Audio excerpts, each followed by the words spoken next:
নমস্কার বন্ধুরা, উপাসনা চ্যানেলে আপনাদের সকলকে স্বাগত জানাই। বন্ধুরা, আজ আমরা একটা বিশেষ বিষয় নিয়ে আলোচনা করতে চলেছি।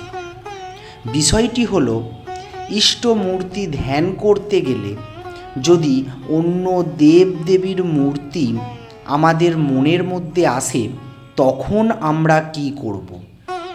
এই প্রশ্ন আমাদের অনেকের মধ্যেই ঘোরপাক খায়।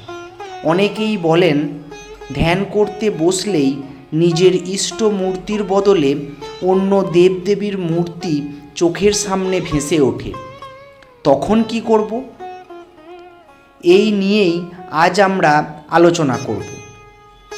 এই প্রসঙ্গে স্বামী ব্রহ্মানন্দজি মহারাজ একবার বলেছিলেন, এ খুব ভালো জানবি, তখন ভাববি আমার ইষ্টই নানা দেবদেবীর রূপে আমার কাছে আসছেন। তিনি এক, আবার তিনিই বহু। কি গভীর কথা বললেন মহারাজ! আমাদের প্রিয় ইষ্টমূর্তি নানা রূপে, নানা আকারে আমাদের হৃদয়ে আসেন। কখনো মা কালী, কখনো মা দুর্গা, আবার কখনো ওই মা জগদ্ধাত্রী রূপে। আর কিছুদিন পর দেখবি সব রূপ মিলেমিশে এক হয়ে গেল, সব লয় হয়ে গেল তোমার ইষ্টের মধ্যে। স্বামীজি আরও বলেছিলেন, অমাবস্যা, পূর্ণিমা আর অষ্টমী তিথিতে আর কালী পূজা, জগদ্ধাত্রী পূজা আর দুর্গা পূজার দিনে খুব বেশি করে জপ ধ্যান করবি।